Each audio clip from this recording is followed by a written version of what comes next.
70.000 hombres se despertaron el 2 de agosto del año 216 antes de Cristo, sin saber que estaban viviendo su último amanecer. Why eso no es una exageración, no es un recurso dramático, es un narrow real. Documentado por historiadores que estuvieron ahí, que hablaron con los sobrevivientes, que contaron los cuerpos, 70.000, en un solo día. En un campo de tierra seca junto a un río en el sur de Italia. Más muertos en 8 horas que en muchas guerras enteras.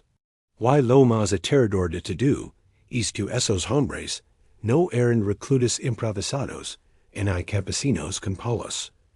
Eran legionarios romanos.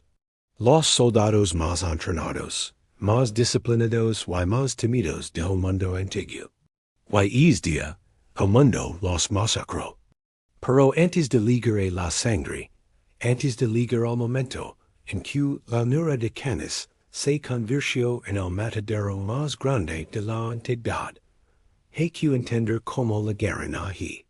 Porque nadie se despierta un día, y pierde 70.000 hombres por accidente. Eso se construye, decisión por decisión, error por error, ego por ego. Why esta historia empieza con un hombre. Un solo hombre que le metió tanto miedo a Roma, que la república más poderosa de su época tomó la peor decisión de su historia. Su nombre era Hannibal Barca. Hannibal no nació siendo general. Nació siendo hijo de un general. Su padre, Militar Barca, fue uno de los comandantes más importantes de Cartago durante la Primera Guerra Púnica. Esa guerra brutal entre Roma y Cartago, que duró 22 años, y terminó con Cartago humillada, arrodillada, obligada a pagar una fortuna, y a soltar Sicilia. Amilcar nunca olvidó esa derrota, y tampoco dejó que su hijo la olvidara. Cuenta la leyenda que cuando Hannibal tenía 9 años, su padre lo lavó en templo, y lo hizo jurar frente a los dioses que llama Siria, amigo de Roma, que dedicaría su vida a hacerlos pagar. No sabemos si esa historia es verdad al pie de la letra. Pero lo que sí sabemos es que Hannibal cumplió esa promesa con una precisión que en hoy escalofríos. Creció en los campamentos militares de Hispania, la actual España, donde Cartago estaba reconstruyendo su poder. Aprendió a montar a caballo con jinetes numídeos del norte de África. Aprendió tácticas de combate de veteranos iberos y celtas. Hablaba varios idiomas. Comía lo mismo que sus soldados. Dormía en el suelo, al lado de ellos. No era el tipo de líder que daba órdenes desde lejos. Era el tipo que se mecía en el barro primero. Y cuando tenía 26 años, hizo algo que nadie creía posible. En la primavera del año 218 antes de Cristo, Hannibal salió de Hispania con un ejército de más de 50.000 soldados de infantería, 9.000 jinetes y 37 elefantes de guerra. Cruzó los Pirineos. Cruzó el sur de la Galia, la actual Francia. Y luego, cuando todos pensaban que se detendría, apuntó hacia los Alpes, en otoño, con elefantes. La travesía duró unas 2 semanas, y fue una pesadilla. Tormentas de nieve, caminos que no existen. Desfiladeros donde los hombres resbalaban, y caían cientos de metros al vacío. Tribus hostiles que les lanzaban piedras desde las cumbres. Hannibal perdió casi la mitad de su ejército en esa travesía. Miles de hombres murieron de frío, de hambre, de caídas. Casi todos los elefantes murieron también. Pero cuando Hannibal vio al otro lado, al valle del río Po en el norte de Italia, lo hizo con algo que ningún estratega había logrado antes. Había puesto un ejército cartaginés en suelo italiano. Estaba las puertas de Roma, y Roma no lo vio venir. La primera reacción de los romanos fue de incredulidad. Nadie creía que alguien pudiera cruzar los Alpes con un ejército. Cuando confirmaron que era verdad, mandaron legiones a detenerlo. Primero una, después otra y otra. Hannibal les destruyó todas. En diciembre del 218, junto al río Tribia, en el norte de Italia, Hannibal emboscó a un ejército romano en una mañana helada. Los legionarios tuvieron que cruzar el río con el agua a la cintura, con el frío paralizando los músculos, y del otro lado los esperaba una tregua perfecta. 20,000 romanos cayeron ese día. 6 meses después, en junio del 217, Hannibal volvió a golpear, esta vez junto al lago Trasimeno, en el centro de Italia. Escondió a su ejército entero entre las colinas y la niebla de la mañana, y esperó a que el ejército romano marcara por un camino estrecho junto al lago. Cuando estuvieron atrapados, cayó sobre ellos desde todas las direcciones. 15,000 romanos muertos en menos de 3 horas. El cónsul Cayo Flaminio murió en la batalla. Fue una aniquilación total. En 20 meses, Hannibal había destruido el equivalente a 8 ejércitos consulares. Había matado a unos 150,000 hombres. Una cifra difícil de procesar. Para ponerla en perspectiva, eso era aproximadamente uno de cada 5 hombres adultos en toda Roma y sus ciudades aliadas. Uno de cada 5. Piensen en eso. Imaginen su ciudad. Imaginen que de un día para otro, uno de cada 5 hombres simplemente desaparece. Eso era lo que Hannibal le estaba haciendo a Roma. Después de Trasimeno, Roma entró en pánico. Y en ese pánico, tomó una decisión inteligente. Nombraron dictador a un hombre llamado Quinto Fabio Maximo. Y Fabio hizo algo que iba en contra de todo lo que Roma representaba. Dio que no iban a pelar. Su estrategia era simple: seguir a Hannibal de lejos, nunca enfrentarlo directamente. Cortaron los suministros. Quemaron los campos. Negó la batalla que tanto deseaba. Hannibal era brillante en el campo abierto, así que la solución era no darle un campo abierto, desgastarlo, agotarlo, que el tiempo hiciera lo que las espadas no podían. Los romanos odiaron esa estrategia. La odiaron con toda el alma. Le pusieron a Fabio un apodo: Contador, el que retrasa, el cobarde, el que huye. Para una cultura que valoraba la gloria militar por encima de casi todo, la idea de no pelar era una vergüenza insoportable. Y aquí es donde entran los dos hombres que terminarían llevando a Roma al peor día de su historia. El primero era Lucio Emilio Paulo, un patricio de familia militar, veterano de guerra, sensato, precavido. El tipo de hombre que más 2 veces antes de correr. Paulo sabía que Hannibal era peligroso. Sabía que enfrentarlo en terreno abierto era un riesgo enorme. No quería dar una batalla campal. Quería esperar el momento justo. El segundo era Cayo Terencio Varón.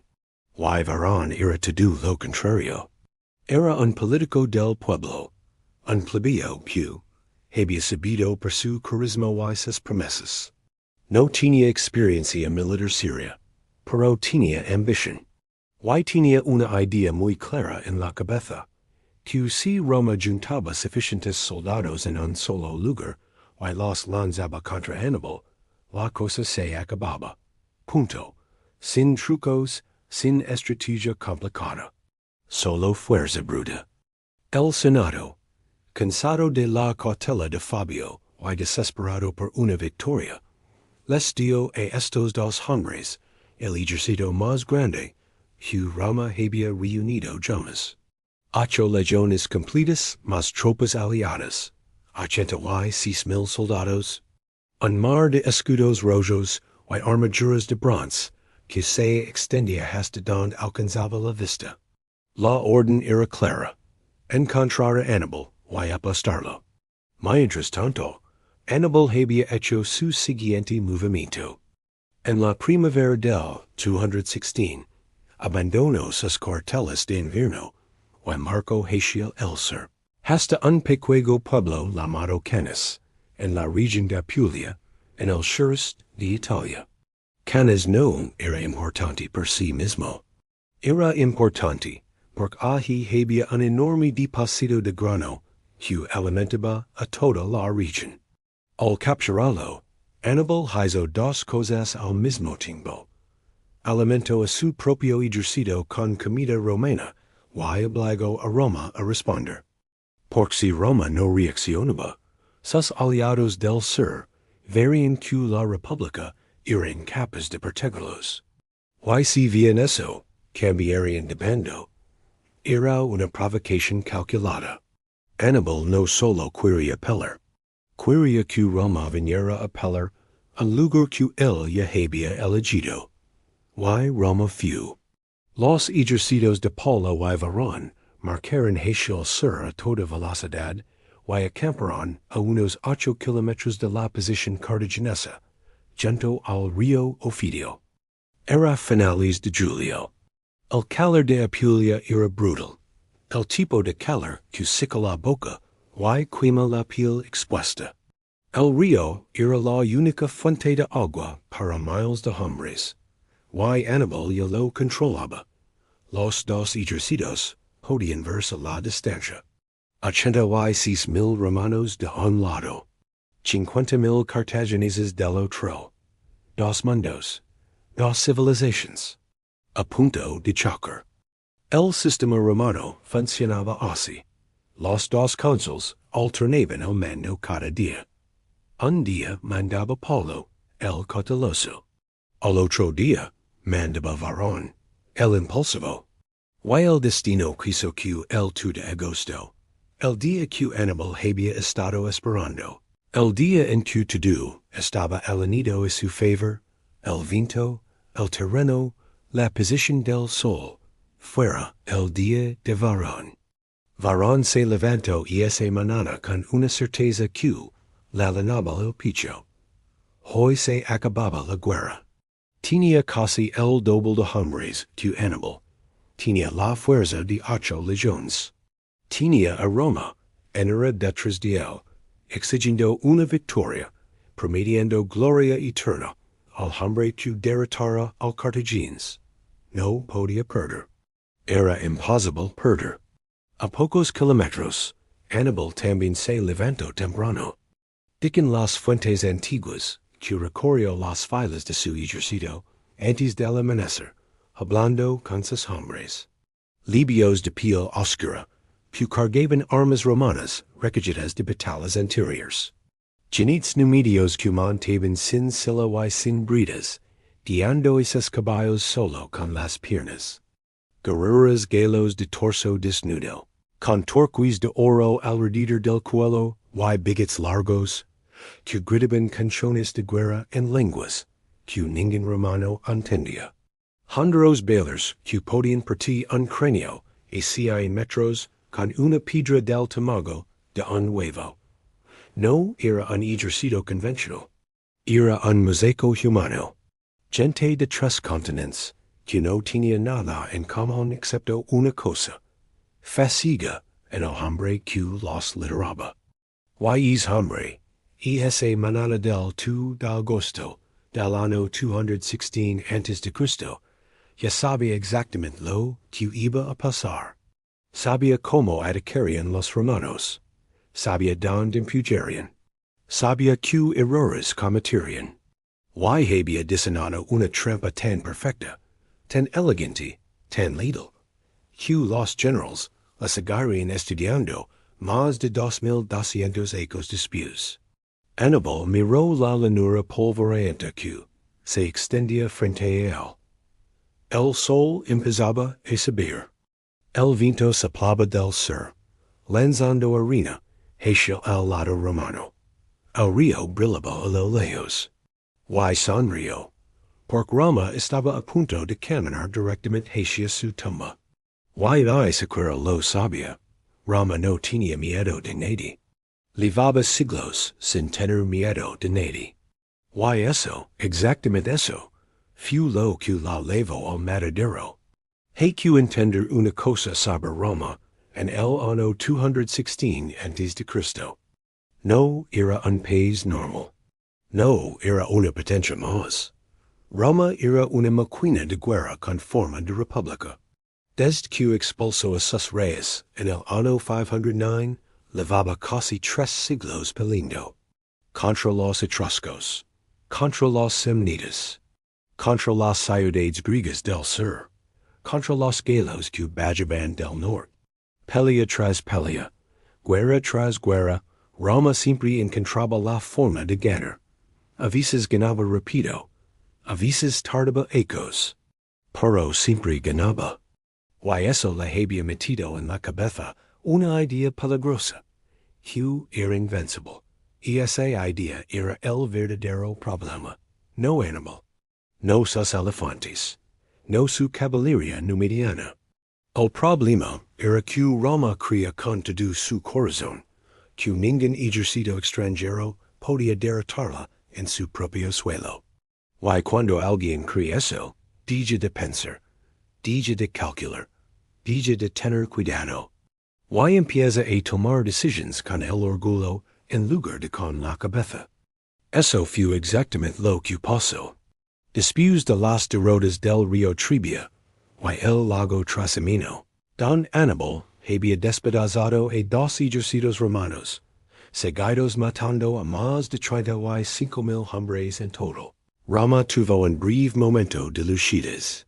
Nombraron dictador a Quinto Fabio Máximo, un hombre viejo, paciente, que entendía algo que casi nadie en Roma quería aceptar, que Aníbal era mejor que ellos en el campo de batalla.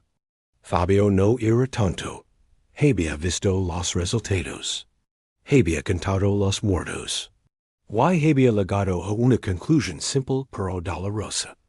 Si te enfrentas cuerpo a cuerpo con un hombre que es mejor que ti, vas a perder. Así que la solución no era pelear mejor. La solución era no pelear. Su estrategia consistía en seguir a Aníbal a distancia, siempre visible, pero nunca al alcance. Cortar los caminos. Destruir los cultivos antes de que el cartaginés pudiera cosacarlos. Envenenar los pozos. Quemar los graneros. Convertir Italia en un desierto para un ejército invasor que dependía de la tierra para alimentarse. No había gloria en esa estrategia. No había desfiles de victoria ni coronas de laurel. Pero funcionaba. Poco a poco, semana a semana, Aníbal empezaba a sentir la presión. Su ejército no podía quedarse quieto, porque necesitaba moverse para encontrar comida. Y cada vez que se movía, allí estaba Fabio, como una sombra, negando todo sin arriesgar nada. El problema era que Roma no quería una sombra. Roma quería un puño. La gente estaba furiosa. Los senadores murmuraban. Los ciudadanos gritaban en las calles. Un ejército extranjero estaba pasando por Italia como si fuera su casa, quemando campos, saqueando ciudades aliadas. Y el gran plan de Roma era seguirlo de lejos como un perro asustado. Era humillante. Era insoportable. Y para una cultura que media el valor de un hombre por su disposición a pelear, era casi peor que perder. Empezaron a llamar a Fabio con un apodo cruel, Conctator. El que demora, el que retrasa. En la boca del pueblo romano, eso no era un título. Era un insulto. Significaba cobarde. Significaba que el líder de Roma le tenía miedo a un extranjero. Y mientras el pueblo hervía de rabia, apareció el hombre perfecto para canalizar esa rabia. Un político que supo leer el momento, que supo decirle a la gente exactamente lo que quería escoger. Que prometio lo que todos decían con desesperación. Cayo Terencio Varón. Varón no venía de familia militar. No venía de la aristocracia patricia, que tradicionalmente produjo los generales de Roma. Era hijo de un carnicero. Se había abierto camino en la política desde Bayo, con discursos encendidos y promesas populares. Y en el año 216, cuando Roma estaba buscando a alguien que le devolviera el orgullo, Varón se presentó a las elecciones cancelares con un mensaje simple y poderoso: basta de separar, basta de escondernos. Vamos a juntar el ejército más grande que Roma haya visto jamás. Vamos a marcar Asia don este animal y vamos a aplastarlo. La gente lo amó. Lo eligieron cónsul, con un apoyo arrollador. El otro cónsul elegido fue Lucio Emilio Paulo. Y Paulo era el polo opuesto de Varón en casi todo. Patricio de nacimiento, militar de profesión, veterano de campañas anteriores. Paulo había luchado en Illyria, ecos hechos y sabía lo que era el campo de batalla de verdad, no desde un discurso político, sino desde el barro y la sangre. Y Paulo tenía algo que Varón no tenía: respeto por el enemigo. Las fuentes antiguas cuentan que, antes de salir de Roma, Paulo le confió a un amigo cercano que le preocupaba más Varón que Aníbal. Que su colega era imprudente, arrogante, y que iba a buscar una batalla decisiva sin medir las consecuencias. Fabio Máximo, el viejo dictador cuya estrategia habían despechado, también intentó advertirlo. Le dio a Paulo algo que resultó ser profético: que su peor enemigo no estaría al otro lado del campo de batalla. Estaría en su propio campamento, vistiendo toga romana. Pero ya era tarde para advertencias. La maquinaria estaba en marcha. Roma había reclutado 8 legiones completas, cada una con 5,000 hombres, más un número equivalente de tropas aliadas italianas. En total, más de 86,000 soldados. Nunca antes en la historia de Roma se habían reunido tantos hombres bajo un mismo mando para una sola batalla. Era un número que parecía imposible de derrotar. Una maría humana de escudos, espadas y determinación. Es natural le daba a Varón una confianza casi religiosa. Porque en la mente de Varón y en la mente de la mayoría de Roma, la guerra era una cuestión de aritmética. Si ti tienes 86,000 y el otro tiene 50,000, ti ganas. Fin de la discusión. Era la forma en que Roma siempre había peleado. Junto más hombres que tu enemigo, forma tus legiones, avanza, empuja, y el peso de tus números es el resto. Hasta ese momento, y esa fórmula había funcionado contra casi todos los enemigos de Roma, contra los samnitas, contra Piro de Epiro, contra los galos. La legión romana era como un rodillo de piedra, lenta, pesada, imparable. Y Varón planeaba usar ese rodillo contra Aníbal. Lo que Varón no entendía, lo que se negaba a entender, era que Aníbal ya había visto ese rodillo 2 veces, y las 2 veces lo había hecho pedazos. Mientras Roma se preparaba para marcar, Aníbal estaba haciendo lo suyo al otro lado del tablero. En la primavera del 216, Aníbal movió a su ejército desde sus cuarteles de invierno en Geronium, hacia el sur, hasta la llanura de Canas. No eligió ese lugar por casualidad. Canas era un depósito de grano fortificado que abastecía a toda la región de Apulia. Al tomarlo, Aníbal logró 3 cosas de un solo golpe. Primera, alimentó a su ejército hambriento con provisiones romanas. Segunda, cortó la cadena de suministros que mantenía a las ciudades aliadas de Roma en el sur. Y tercera, la más importante, obligo a Roma a venir a pelar. Porque Aníbal sabía algo fundamental sobre los romanos. Sabía que no podían ignorar una provocación así. Si daban que un ejército extranjero les robara la comida, y se sentara tranquilamente en su territorio, sus aliados del sur perderían la fe. Y si perdían la fe, cambiarían de bando. Y si cambiaban de bando, Roma perdía Italia. Aníbal no estaba peleando solo con espadas, estaba peleando con política. Cada movimiento en el mapa era un mensaje para las ciudades italianas que todavía estaban decidiendo de qué lado ponerse. Así que ahí estaba, esperando en Canas, comiendo grano romano, mirando hacia el norte, sabiendo que Roma vendría, diciendo que Roma viniera. Y Roma fue. Los ejércitos de Varón y Polo marcaron hacia el sur a finales de julio, siguiendo los caminos polvorientos de Puglia, y un sol que derrecha el metal de las armaduras. Más de 80,000 hombres caminando en columnas que se extendían por kilómetros. El ruido de sus sandalias contra la tierra seca se podía escuchar desde lejos. El polvo que levantaban se veía como una nube baja en el horizonte.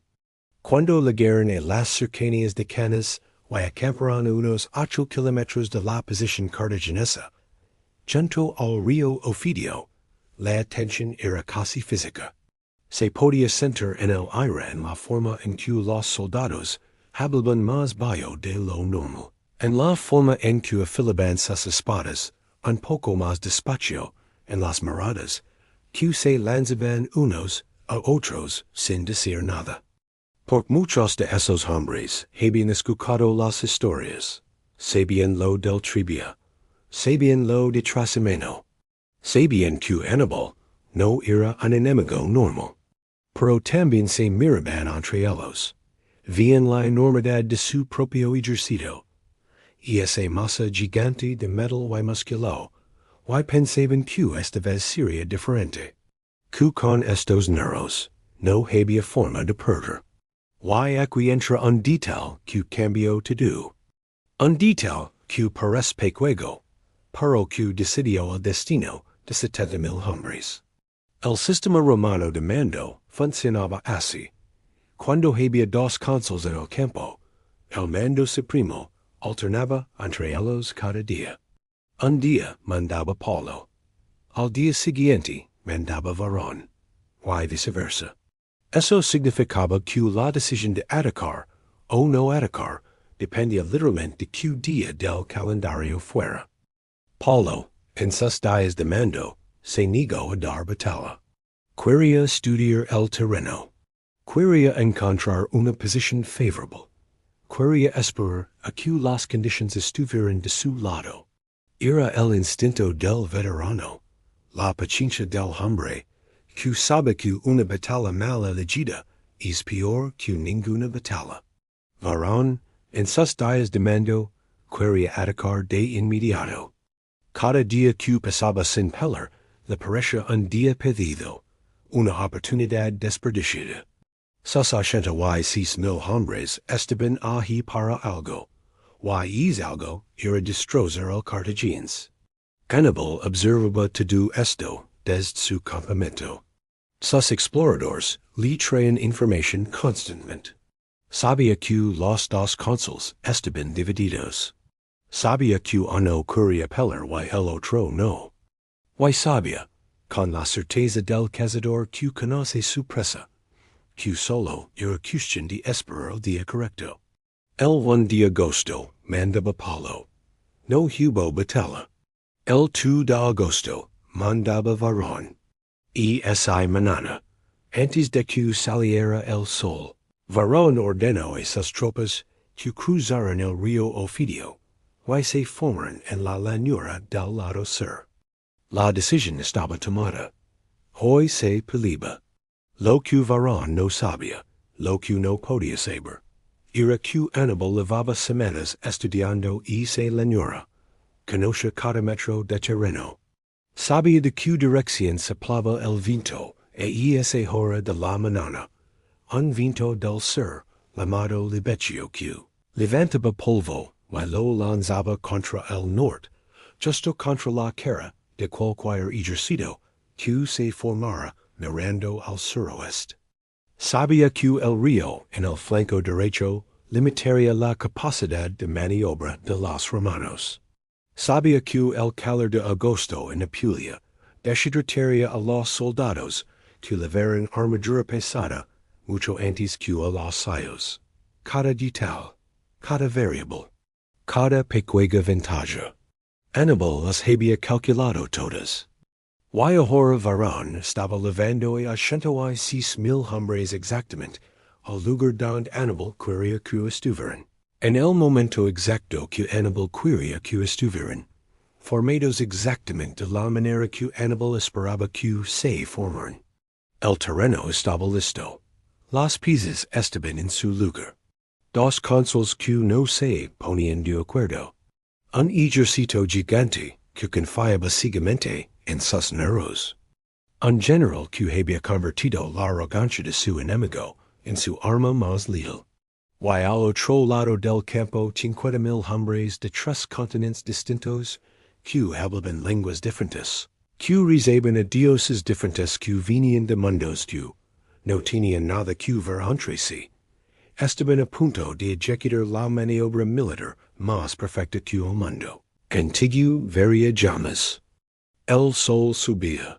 El polvo volaba. El río brillaba. Y 106,000 romanos empezaron a marcar hacia adelante sin saber que cada paso los acercaba más a una trampa de la que no había salida.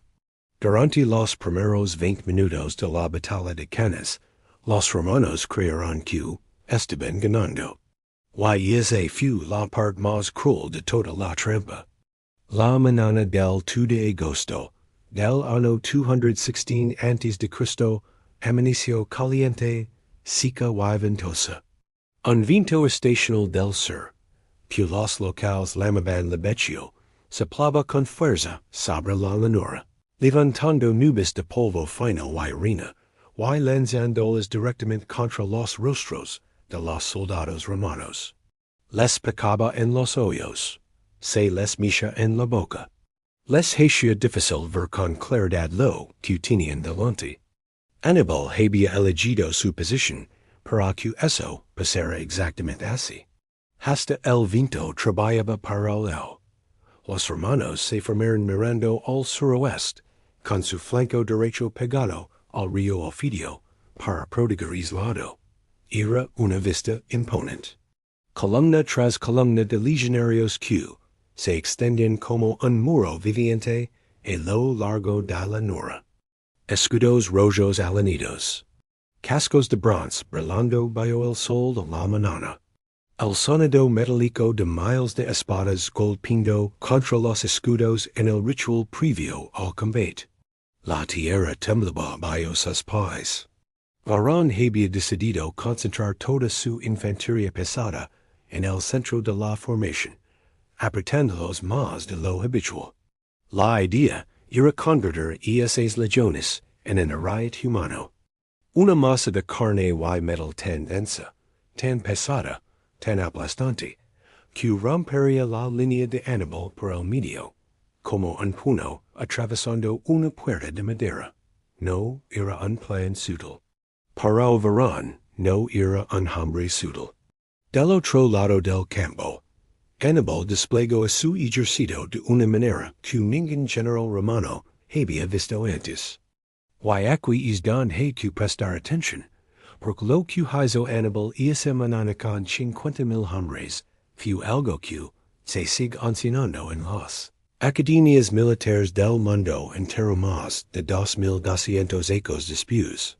Puso a sus tropas más débiles en el centro, galos y iberos. Guerreros fuertes y valientes, pero sin la disciplina en el equipamiento de la infantería libia de élite. Los colocó formando una línea curva que sobresalía hacia los romanos, como una media luna con la panza apuntando al enemigo. Y en los extremos de esa media luna, en los flancos, escondidos detrás de las primeras filas, puso a lo mejor que tenía la infantería pesada libia. Soldados profesionales con armaduras romanas que habían recogido de los campos de Tribia y Trasimeno. Hombres que parecen romanos y peleaban como cartagineses. Y en los laterales, en ambas alas, puso a su caballería. A la izquierda, la caballería pesada hispana y gala, bajo el mando de Asdrúbal. A la derecha, los jinetes ligeros numidios. En total, 10,000 jinetes contra apenas 6,000 romanos. Una ventaja que iba a resultar decisiva. Eso era la trampa.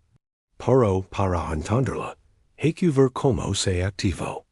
Cuando las trompetas sonaron y los romanos empezaron a avanzar, lo primero que pasó fue en los flancos. La caballería de Asdrúbal chocó contra la caballería romana del ala derecha con una violencia tremenda. No fue una escaramuza, fue una colisión frontal. Caballos contra caballos en un espacio estrecho entre la formación de infantería y el río. Los jinetes romanos, atrapados contra el agua, no tenían espacio para maniobra. En cuestión de minutos, la caballería romana de ese flanco fue aplastada y barrida del campo. Al mismo tiempo, en el centro, las legiones romanas empujaron hacia adelante con toda su fuerza. Y aquí viene el momento que decidió todo. El centro de Aníbal empezó a retroceder. Los galos y los iberos cedían terreno paso a paso. La media luna que antes apuntaba hacia los romanos se fue aplanando, y luego empezó a curvarse hacia adentro, hacia el lado cartaginés. Para los legionarios que estaban empujando, eso solo podía significar una cosa: estaban ganando, estaban rompiendo la línea. El plan de Varón estaba funcionando. Los centurions gritaban órdenes para seguir avanzando. Los soldados de las filas de atrás empujaban y los de adelante. Toda la masa de infantería romana se iba metiendo más y más profundo en esa curva que se abría frente a ellos, como un río que entra en un cañón sin darse cuenta de que las paredes se van cerrando. Porque eso era exactamente lo que estaba pasando. El retroceso del centro cartaginés no era una derrota. Era una invitación. Aníbal había ordenado a sus galos y iberos que cedieran terreno de forma controlada, que absorbieran el golpe romano sin romperse, que retrocedieran lo suficiente para que las legiones se metieran hasta el fondo del seco. Y mientras los romanos empujaban con toda su alma hacia el centro, los flancos cartagineses se mantenían firmes. La media luna se estaba invirtiendo. Lo que antes era una curva hacia afuera, ahora era una curva hacia adentro, con los romanos metidos en el medio. Y entonces Aníbal dio la orden. La infantería libia de los flancos, esos soldados de élite que habían estado esperando en silencio, con armaduras romanas encima, giró 90 grados hacia adentro, y atacó a las legiones por ambos costados al mismo tiempo. De repente, los romanos ya no estaban empujando contra un enemigo que retrocedía. Estaban siendo aplastados desde 3 direcciones a la vez. Por delante, los galos y iberos dejaron de retroceder y comenzaron a resistir. Por los lados, los libios cerraban como dos puertas de acero. Y los legionarios del centro, que un minuto antes creían estar ganando, descubrieron con horror que no podían moverse. Estaban tan apretados unos contra otros, que los de las filas centrales no podían levantar los brazos para usar sus espadas, no podían girar sus escudos, no podían ni agacharse. Eran 80,000 hombres comprimidos en un espacio que se reducía a cada segundo. Pero faltaba del golpe final. La caballeria de Estrobel, cuya había eliminado a los jinetes romanos del Eladerica, no persiguió a los fugitivos, como habrían hecho la mayoría de los generals. En lugar de eso, Estrobel cruzó por detrás de toda la formación romana, legó al otro flanco, y ayudó a los numidios a terminar con la caballería romana del ala izquierda. Y luego, con los dos flancos de caballería unidos, hizo lo que Aníbal había designado desde el principio. Dio hacia la retaguardia romana, y cerró el último hueco. El cerco estaba completo. 86,000 hombres atrapados en un rectángulo de carne humana, que se encogía a menudo, sin caballería que los protegiera, sin flancos libres por donde escapar, sin retaguardia a la que retirarse. Los cartagineses no tuvieron que hacer nada espectacular después de eso, solo tuvieron que apretar, empujar el cerco hacia adentro, metro a metro, y dejar que la matemática hiciera el resto. Cuando tantos hombres están atrapados en un espacio tan pequeño, no necesitas ser mejor guerrero. Solo necesitas estar del lado de afuera. Las horas que siguieron fueron las más oscuras en la historia de Roma.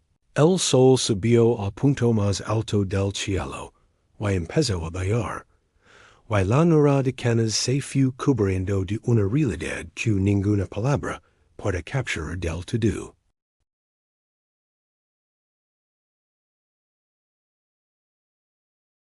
Y mientras el sol de agosto bailaba sobre Apulia, y las sombras se alargaban sobre ese campo, uno de los ejércitos más grandes que el mundo antiguo había visto, jamás dejó de existir, no fue derrotado, fue borrado, legión por legión, fila por fila, hombre por hombre.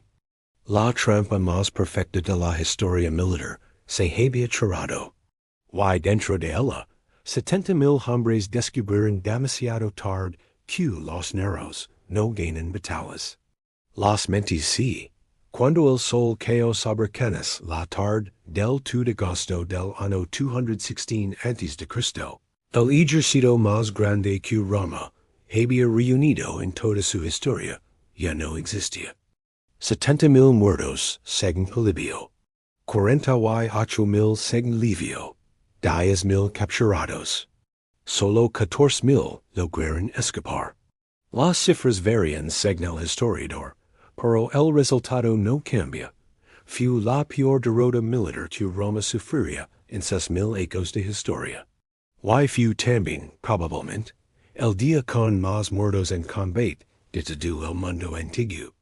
El cónsul Lucio Emilio Paulo, el veterano, el que no quería pelear ese día, murió en el campo.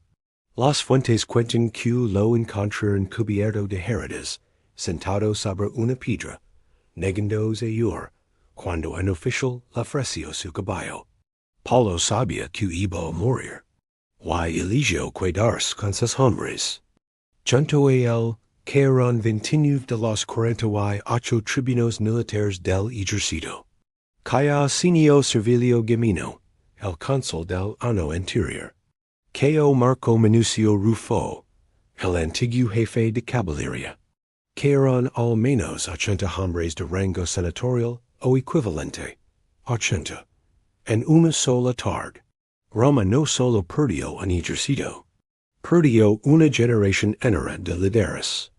El otro cónsul, Varón, el que había ordenado la batalla, el que había insistido en que los narrows ganarían, huyó del campo con los restos de la caballería. Cabalgó sin mirar atrás hasta la ciudad de Venusia, a kilómetros de distancia. Luego con apenas 70 jinetes. De 86,000 hombres, que habían marcado esa mañana bajo su mando, le quedaban 70. Y mientras Varón huía, Aníbal caminaba entre los resultados de su obra maestra. Los cartagineses habían perdido unos 6,000 hombres. Un precio alto para cualquier ejército, pero ridículo comparado con lo que habían logrado. Hannibal había destruido decisi legiones romanas en un solo día, con un ejército que tenía casi la mitad de soldados.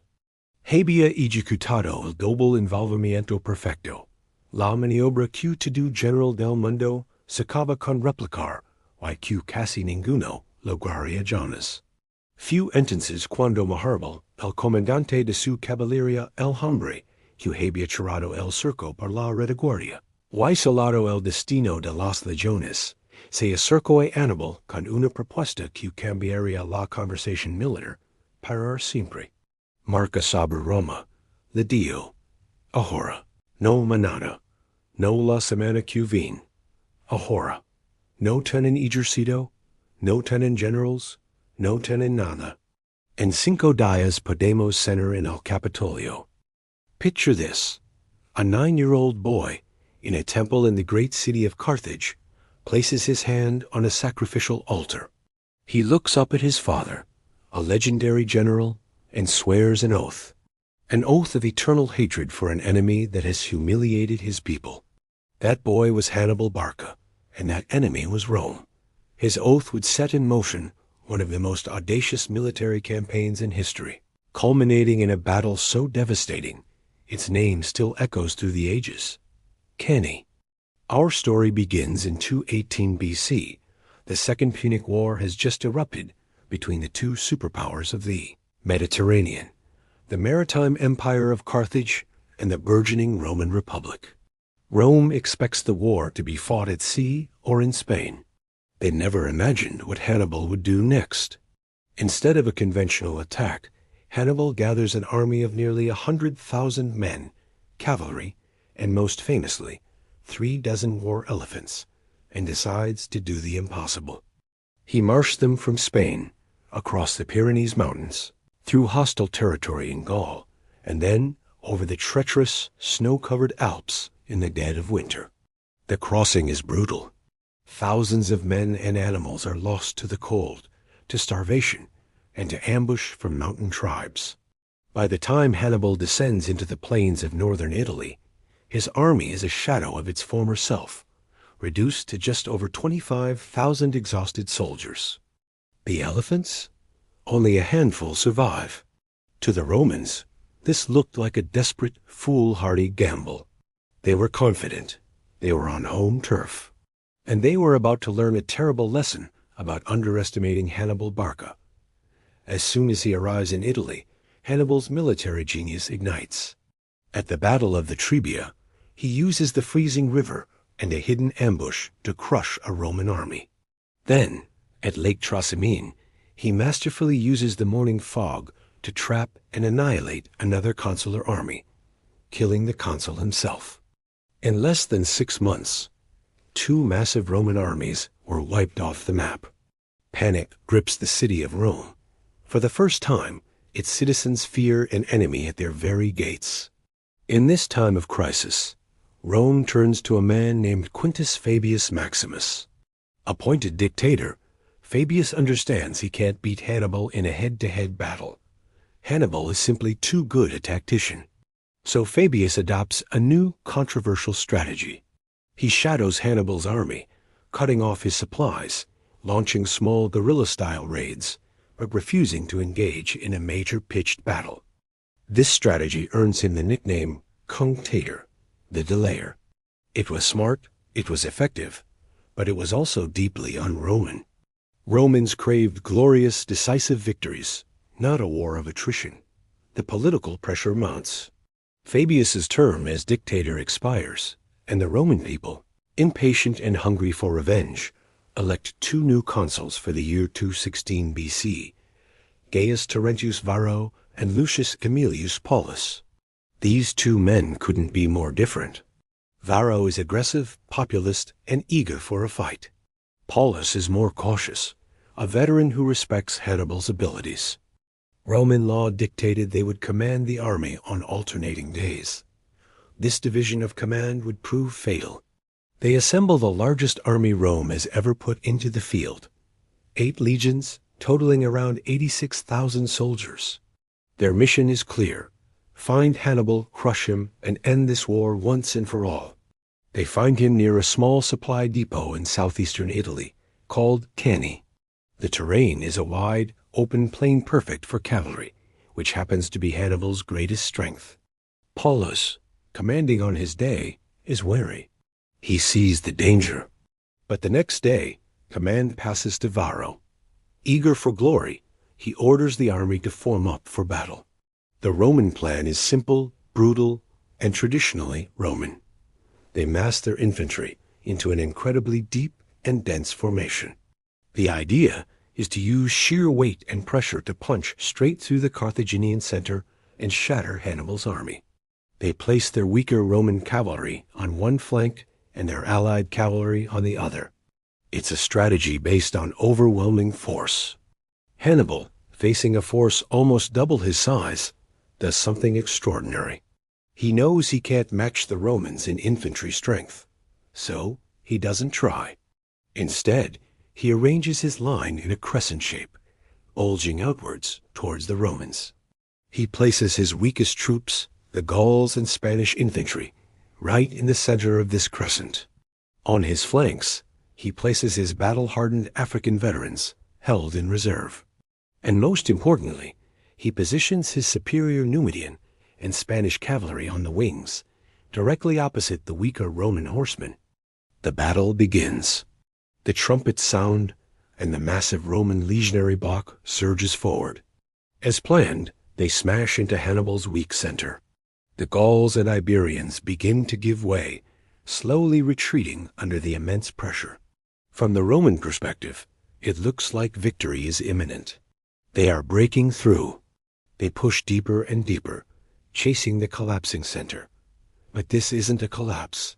It's a trap. While the Roman infantry is being drawn into the center, Hannibal's cavalry, led by the brilliant Hasdrubal, makes its move. On one flank, they shatter the Roman cavalry. Instead of pursuing them off the field, Hasdrubal executes a brilliant maneuver. He circles around the rear of the entire Roman army and attacks the allied cavalry on the other flank from behind. The remaining Roman cavalry breaks and flees. Now the entire Roman infantry, all 80,000 of them, are engaged, pushing into a shrinking pocket. The Carthaginian center has bent backward, but it hasn't broken.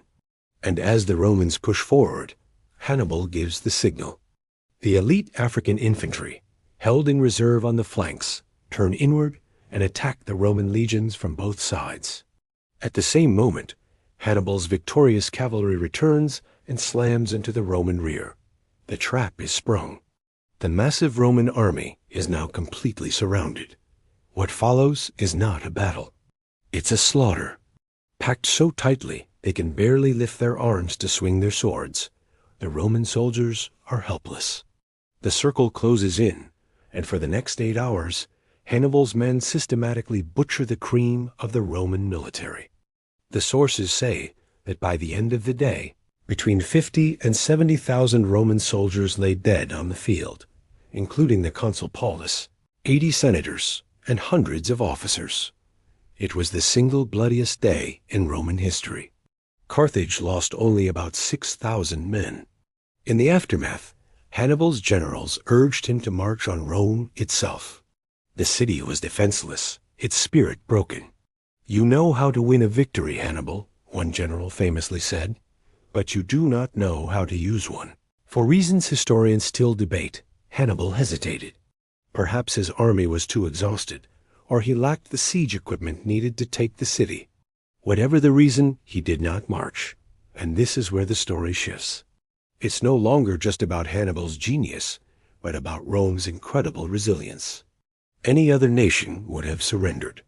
They had lost the equivalent of their entire adult male population over a few short years.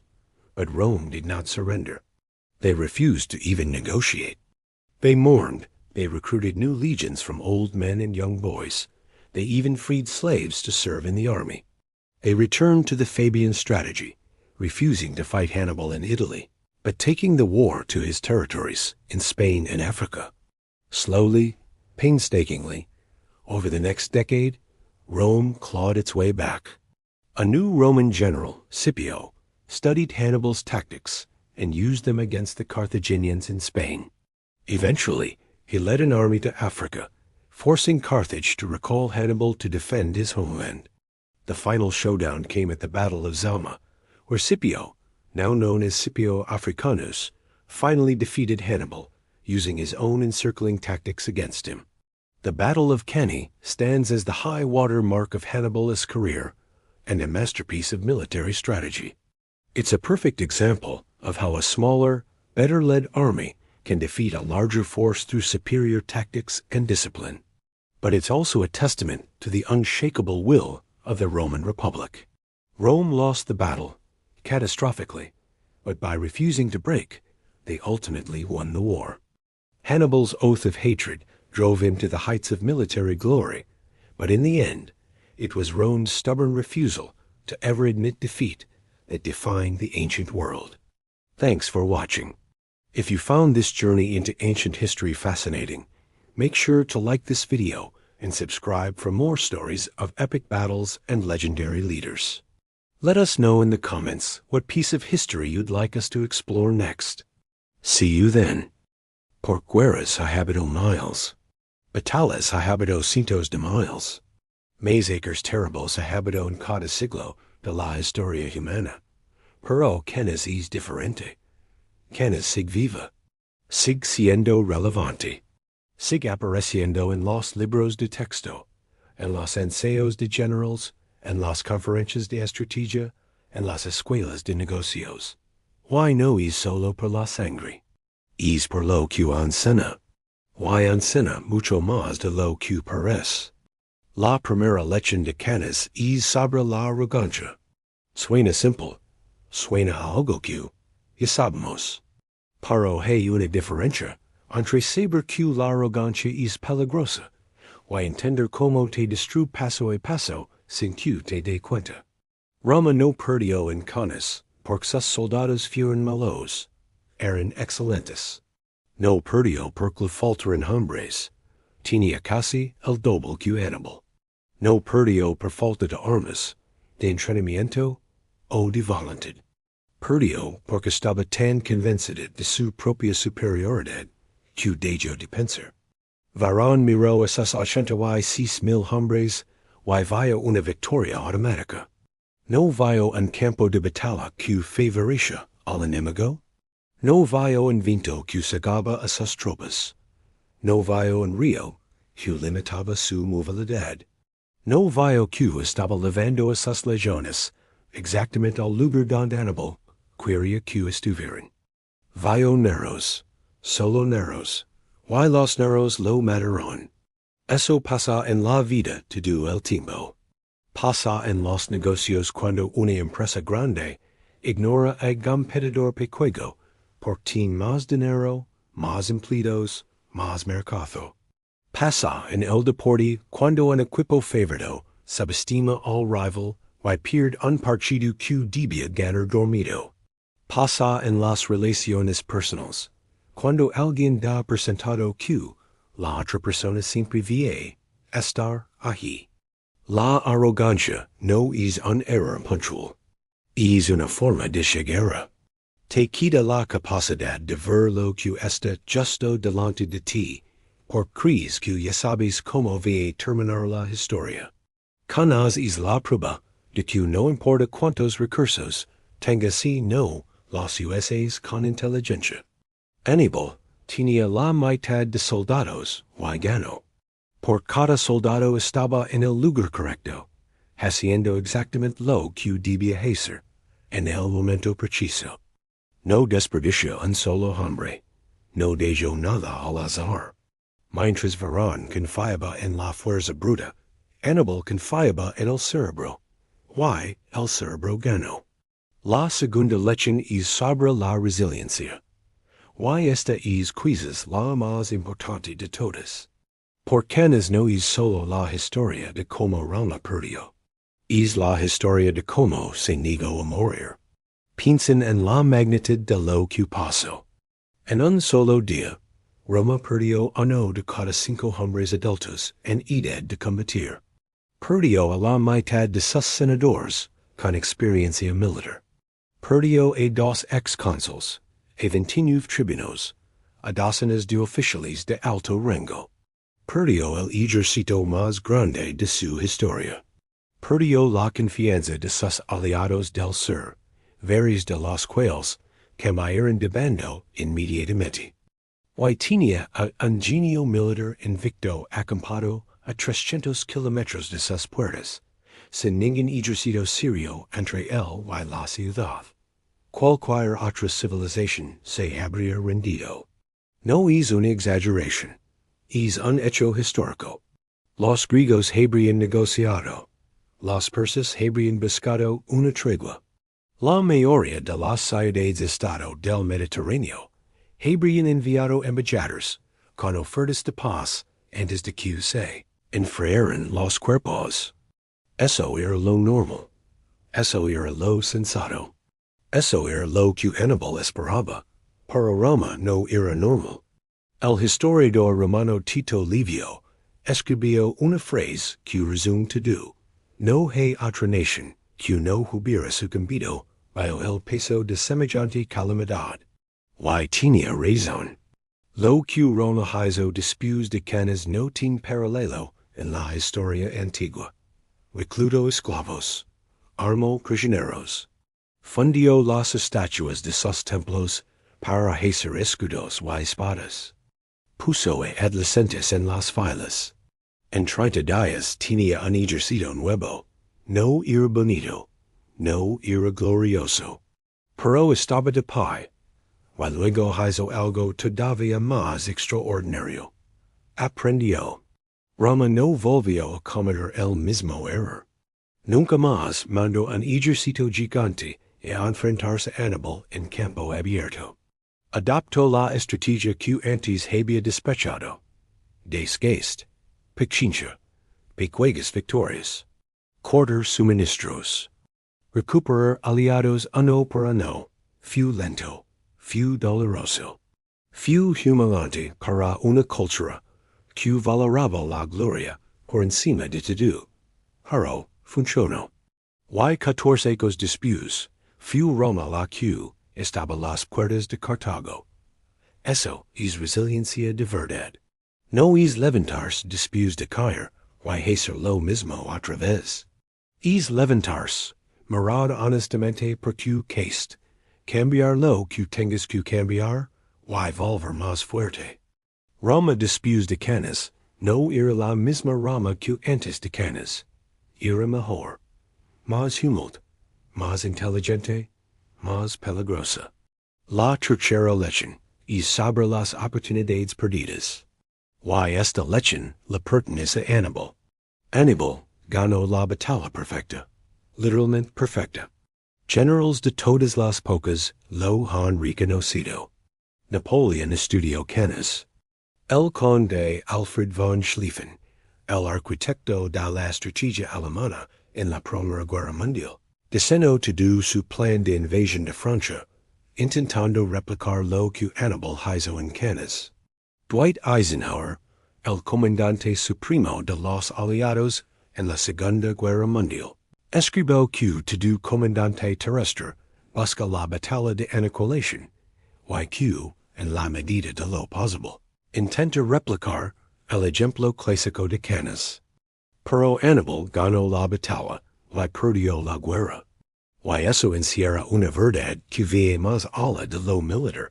A veces en la vida tienes un momento en el que todo se alinea, en el que la puerta está abierta, la oportunidad está ahí, el camino está despejado. Y si no actúas en ese momento, la puerta se cierra, quizás para siempre. La árbol lo vio con claridad, marca sobre Roma ahora. Hannibal no lo hizo. Y Roma se recuperó. Y Cartago, la ciudad que Hannibal amaba, y por la que había cruzado los Alpes con elefantes, fue destruida hasta los cimientos 67 años después, en el año 146 a.C. Los romanos quemaron la ciudad durante 17 días. No dejaron piedra sobre piedra. Hay 40 que eso empezó en canas. No en la batalla. en la noche después de la batalla. Cuando animal eligió no caminar hacia Roma. Y después esta la lechen más silenciosa de todas. La que casi nadie menciona. La lechen de los 70,000. Por detrás de cada número, hay un nombre.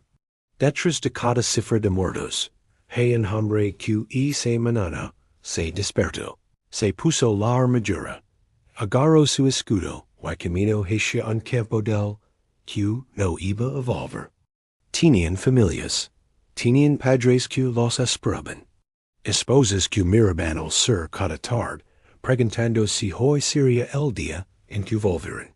Hijos que crecerían sin conocer la cara de su padre. 70,000 nombres que nunca sabremos.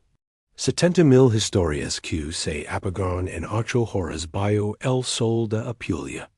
Y sin embargo, de alguna forma, esas muertes no fueron en vano. Porque Roma tomó es dolor, y lo convirtió en algo. Aprendió, cambió, sobrevivió. Y se convirtió en la civilización que definió los siguientes 1000 ecos de historia occidental. Hoy, si uno va al sur de Italia, y camina por la lara de Canas, no encuentra casi nada. Un pequeño museo. Un par de carteles. Campos de cultivo que se extienden hasta el horizonte. El río Ofanto, que así se llama ahora el antiguo Ofidio, pasa tranquilo entre los árboles. El viento sigue soplando desde el sur, igual que aquella mañana de agosto. No queda nada del ejército más grande de Roma. No quedan escudos, ni espadas, ni armaduras. No quedan huesos. Solo la tierra. Y el silencio. Y la memoria de un día en que 70,000 hombres aprendieron del peor modo posible que la fuerza sin inteligencia no es fuerza. Es solo peso muerto. Pero también queda otra cosa. Queda la prueba de que incluso después del peor día imaginable, es posible levantarse. Que perder no es el final. Que la derrota más grande de tu vida puede convertirse en el momento que te enseña cómo ganar. Roma lo demostró. Es más de 2,000 ecos en una llanura polvorienta, junto a un río. Y si ellos pudieron, con esclavos y prisioneros, y adolescentes asustados, sosteniendo espadas que les pesaban más que sus propios cuerpos, entonces quizás el resto de nosotros también podamos. Esa es la verdadera lechen de Canas. No es sobre guerra. Es sobre lo que haces cuando todo se derrumba. Y la respuesta, desde 2,200 ecos, sigue siendo la misma. Te levantas.